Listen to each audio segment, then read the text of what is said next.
Hello everyone. It's a new day. My name is Jessam and this is JA Talks, and we have a lot of news in store for you. So now our first topic of the day, Spice has a new look post surgery, and our second topic, Queenie and Amari's epic clash at Sting 2022. Stay tuned for more news in details. Let's go.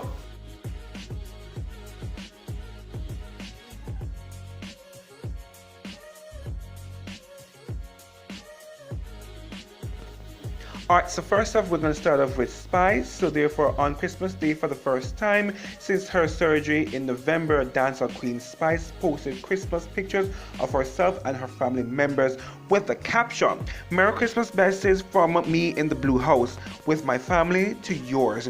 I know y'all live for my Christmas pictures, so I didn't want to take that away from you. I left straight from the hospital and started preparing for this day immediately.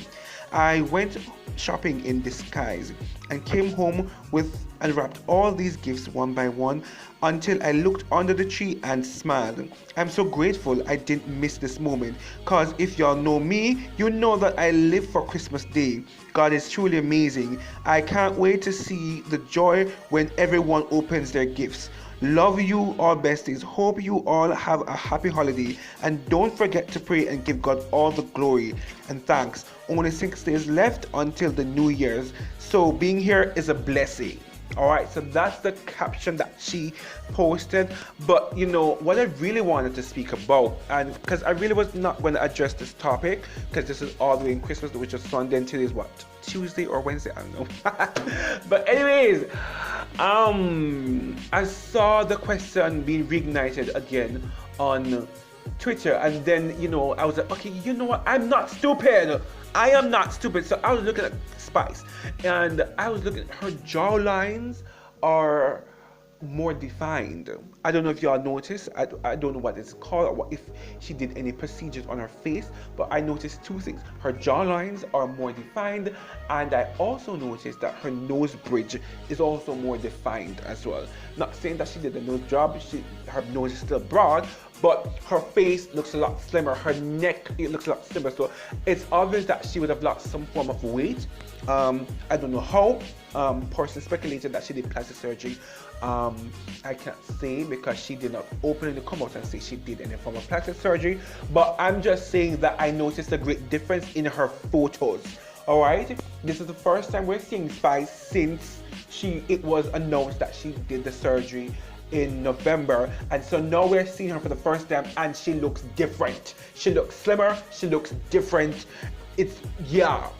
I have to speak about it.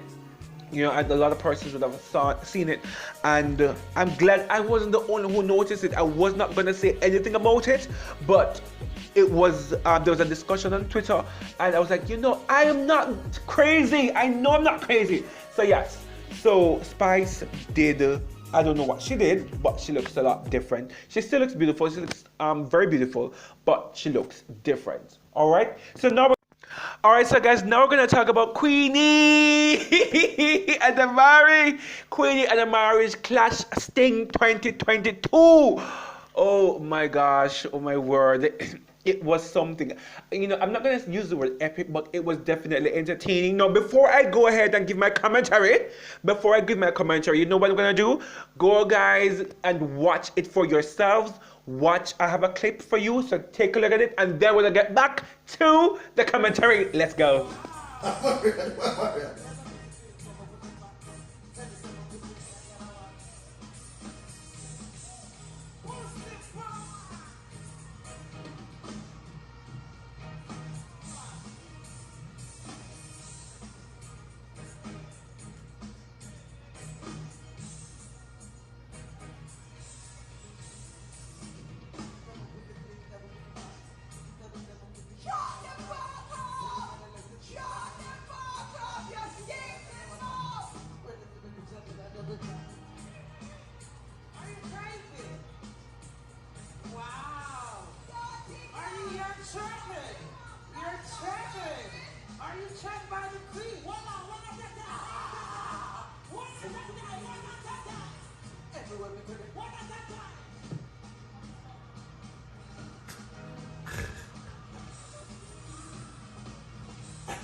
Where do I even start?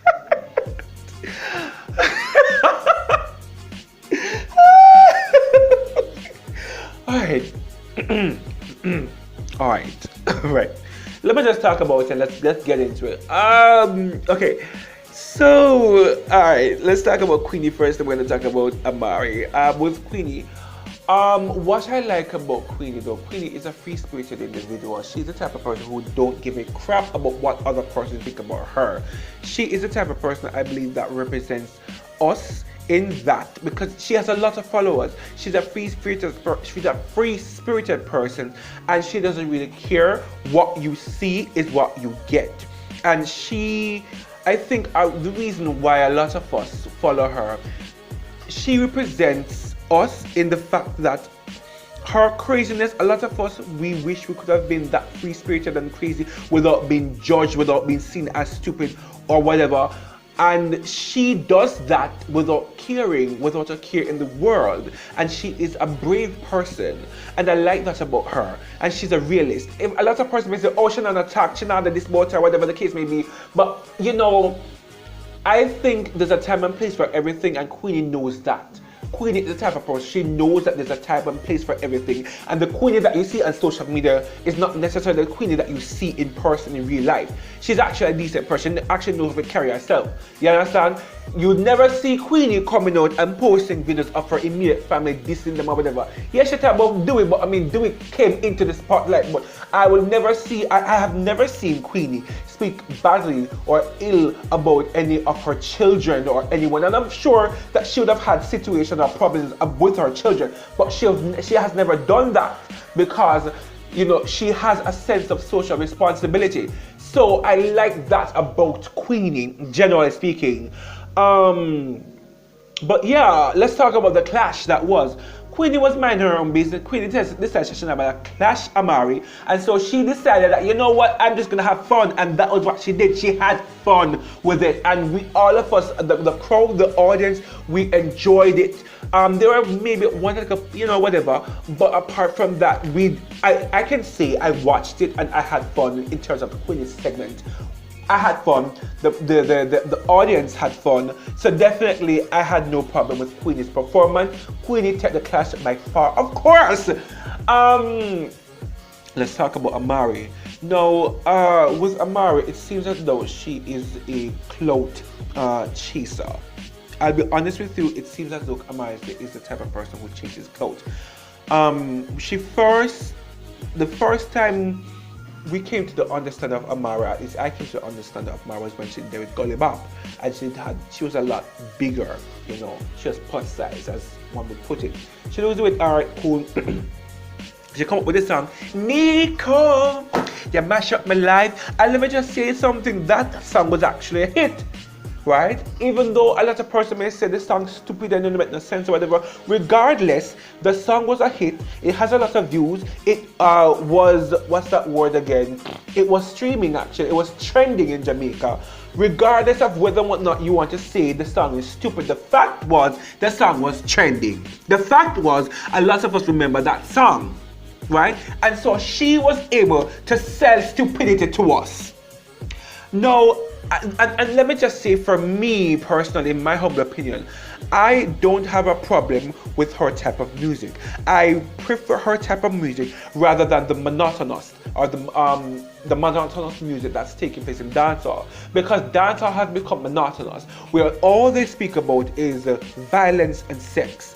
down in your throat, right, and dig out belly. And if I'm not sex, it's going to be bone marrow a fly, how much we can kill you, how much you kill out your family, this, that, and whatever. And so when you have somebody like a ching ching, we sing about roast bed food. When you have somebody like a ding dong, we sing about bounce. When you have somebody like a Tanta Pack, Twitter, Bluetooth, and now you have someone like an Amari, sing about Nico, you mash up my life. These person add a sense of comedy to dancehall, adds a sense of variety to dancehall, and I believe that comedy dancehall, there's a space for comedy in dancehall. I believe that there's a space where, as an artist, you don't have to go the route of singing about sex or going about the route of singing about violence. You can go the route of being comedic as well. And because there's not a lot of competition with comedy in dancehall, you can go that route and you can become a big superstar, right? Ding Dong does not sing about sex. Ding Dong does not sing about violence. Ding Dong mostly sing about dance moves. And Ding Dong right now is a top dancehall artist. You don't necessarily have to be monotonous. So my thing is, I didn't necessarily have a problem with the whole Nico mash up my life. I was expecting, I mean, let me just play the end. Let's just be honest, okay?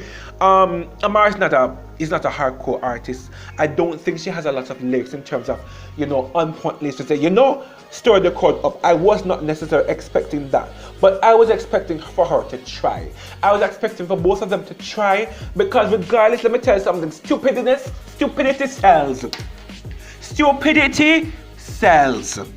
So therefore, regardless of the fact that you can DJ, regardless of the fact that you're not necessarily a lyricist, stupidity sells, and I believe that you would have been able, or she would have been able to sell the stupidity, and just as how Nico was a hit, I believe that the stupidity would have been a hit as well, whatever her lyrics would have been. Just like how on Magnum Kings and Queens of Dancehall, I recall there was this contestant by the name of Ranking Punking, and Ranking Punking came, and everybody knows that Ranking Punking cannot DJ, but Ranking Punking came.